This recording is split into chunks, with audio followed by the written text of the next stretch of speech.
pembelaan ini,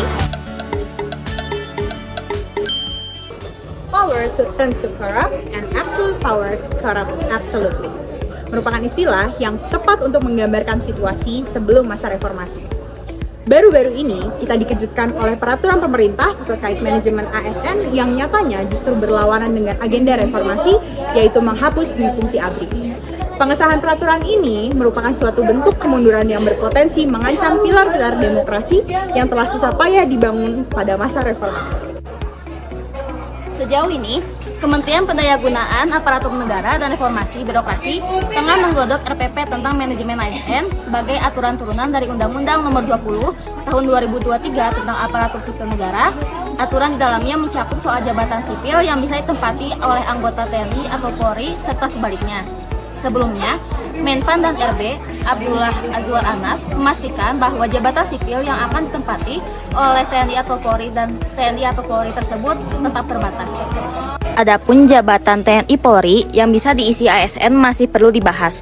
Konsekuensi yang ditimbulkan atas penempatan TNI atau Polri pada jabatan sipil tersebut adalah menghidupkan kembali dui fungsi ABRI dengan dalih kompetensi yang justru dilakukan oleh pejabat sipil, yaitu Presiden Joko Widodo. Melalui penempatan tersebut, TNI Polri tidak lagi hanya mengerjakan tugas utamanya sebagai alat pertahanan dan keamanan, tetapi kerja-kerja administratif dan juga sosial politik lainnya.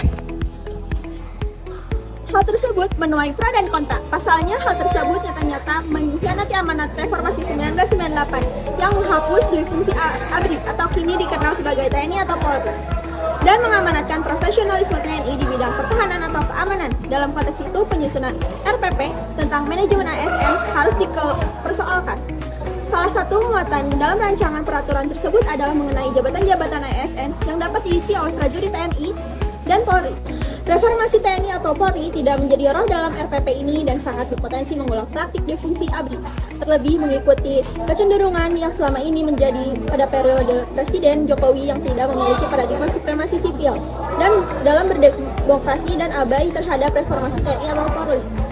Peraturan ini jelas akan mengakselerasi perluasan posisi TNI atau Polri pada jabatan sipil, terutama jabatan-jabatan tertentu yang selama ini menjadi ranah ASN. Selain itu, RPP ini juga memiliki kompleksitas persoalan yang perlu diatasi melalui pengaturan yang terperinci dengan kriteria yang tepat. Sebab melalui prinsip resiprokal, RPP ini dapat berdampak pada jenjang karir pada ASN dan TNI Polri. Atas dasar kondisi tersebut, Setara Institut memberikan catatan bahwa penyusunan RPP ASN semestinya mengokohkan komitmen reformasi TNI Polri sehingga tetap meletakkan dua alat negara ini sebagai instrumen yang kuat dan profesional pada bidang pertahanan dan bidang keamanan negara, serta tidak didorong untuk mengokupasi jabatan-jabatan pemerintah yang secara substantif dan selama ini menjadi tugas dan fungsi ASN. Selain itu, mengingat dalam UU ASN memiliki konsep resiprokal, di mana ASN juga dapat mengisi jabatan tertentu di lingkungan TNI atau Polri, maka perlu diperhatikan agar pengaturan dalam rancangan PP ini tidak mendapat pengetahuan mengenai karir ASN dan prajurit TNI atau Polri ke depannya. Penempatan sesuai kebutuhan kementerian atau lembaga harus menjadi prinsip yang diutamakan sehingga penempatan dapat tepat sasaran.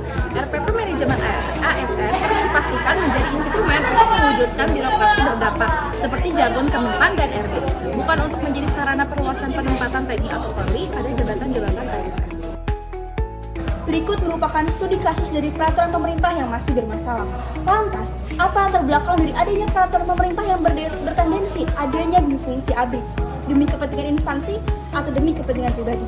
Maka dari itu, mari kita kawal terus peraturan pemerintah yang berpangku kepada kepentingan publik. Jangan sampai Orde Baru terulang kembali menjadi order yang paling baru.